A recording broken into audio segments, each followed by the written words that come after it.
استقامت کا کوئی آسان راستہ بیان فرما دیں۔ اللہ تعالیٰ نے فرمایا ہے کہ جن لوگوں نے کہا کہ اللہ ہمارا رب ہے اور پھر اس پر قائم ہو گئے، تو اب لفظ استقامو جو ہے اس کا مطلب ہے استقامت، اور استقامت کا مطلب یہ ہے کہ وہ جان نہیں بچائے گا بلکہ وہ اپنا قول بچائے گا، کیونکہ اس نے اللہ کے ساتھ وعدہ کیا ہوا ہے۔ جس نے قول کی حفاظت کی، وعدے کی حفاظت کی، اپنی جان کی پرواہ کیے بغیر، یہ وہ لوگ ہیں جن کو نماز قائم کرنے کی سہولتیں بذریعہ فرشتگان آتی ہیں۔ استقامت کا ایک طریقہ تو یہ ہے کہ جو کچھ آپ کرتے ہیں اس کا اللہ کے ساتھ وعدہ پورا رکھیں۔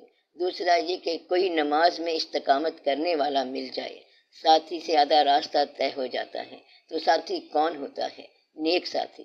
تو نیک ساتھی جو ہے وہ نیکی کے اندر آسانی پیدا کر دیتا ہے، برا ساتھی نیکی کے سفر میں نقصان پہنچا دیتا ہے، اور آدھا سفر برے ساتھی برباد کر دیتے ہیں۔ تو وہ زندگی کے ساتھی ہو سکتے ہیں، دوست بھی ہو سکتے ہیں، دوسرے لوگ بھی ہو سکتے ہیں۔ وہ آپ کا نیکی کا راستہ روکتے ہیں کہ آپ وہاں کیوں جا رہے ہیں، آپ کی وہاں جانے کی عمر ہی کیا ہے، آگے دیکھا جائے گا، جب حشر کا دن آئے گا اس وقت دیکھا جائے گا، اب ناچتے جاؤ اور گاتے جاؤ۔ تو مدعا یہ ہے کہ آپ کی جو حالت یہاں ہو وہی وہاں ہو۔ تو نماز قائم کرنے کا طریقہ کیا ہے؟ یا اللہ کا خوف ہو یا ساتھی اچھا ہو، یا یہ پریکٹیکل عمل کر کے دیکھو کہ آج جو کہا ہے اور جو کیا ہے اس میں کتنا فاصلہ ہے، کتنا فرق ہے، تو اس فرق کو نکالو۔ بہرحال یہ آپ کے لیے مشق ہے، ایکسرسائز ہے، آپ ایسا کر کے دیکھا کرو۔ اللہ کو ماننے اور اللہ کو قائم رکھنے میں بڑا فرق ہے، اس لیے آپ پوری کوشش کیا کریں اور دعا مانگا کریں، اور بزرگوں کے آستانے پر ضرور جایا کریں، اس سے استقامت پیدا ہوتی ہے۔ آپ کو پتہ نہیں ہوتا کہ وہاں کیا ہے اور کیا نہیں ہے، لیکن استقامت پیدا ہو جاتی ہے۔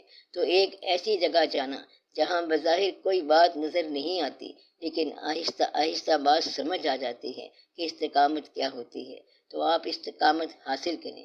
دعا مانگا کرو کہ یا اللہ میرے باطن اور ظاہر کا فرق جو ہے یہ مٹا دے، مہربانی فرما، آمین یا رب العالمین۔ اور آپ پیسے کی محبت سے بچو اور توبہ کرو۔ پہلی بات یہ کہ پیسے کو فوقیت نہ دینا۔ پیسہ کمانے سے میں منع نہیں کر رہا ہوں، آپ پیسہ کماؤ، لیکن پیسے کو فوقیت نہ دو، پیسے کی پرستش نہ کرنا۔ دوسری بات یہ کہ جسمانی لذتوں سے تسکین حاصل نہ کرنا، جسم کو تسکین میں ملوث کر دینا، زیادہ کھانا، پینا، سونا وغیرہ، اس سے بچو۔ اور تیسری چیز عبادت ہے۔ آپ یہ تین چیزیں کر لیں تو پھر آسانی ہو جائے گی۔ تو تین چیزیں کون کون سی ہیں؟ پیسے کو فوقیت نہ دو۔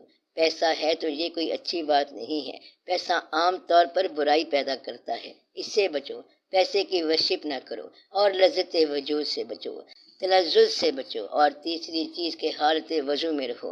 حالت وضو والا جو ہے وہ عام طور پر محفوظ رہتا ہے، تو اس طرح نماز قائم ہو جائے گی۔ نماز ادا کرنے کے لیے مستعد رہنا اور آواز سے پہلے تیار ہو جانا، اس طرح یہ بات قائم رہے گی۔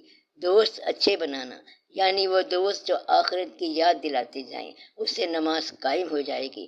حالت وضو میں رہنے سے نماز قائم ہو جائے گی۔ کچھ پڑھتے رہنا، مثلاً درود شریف، تو نماز قائم ہو جائے گی۔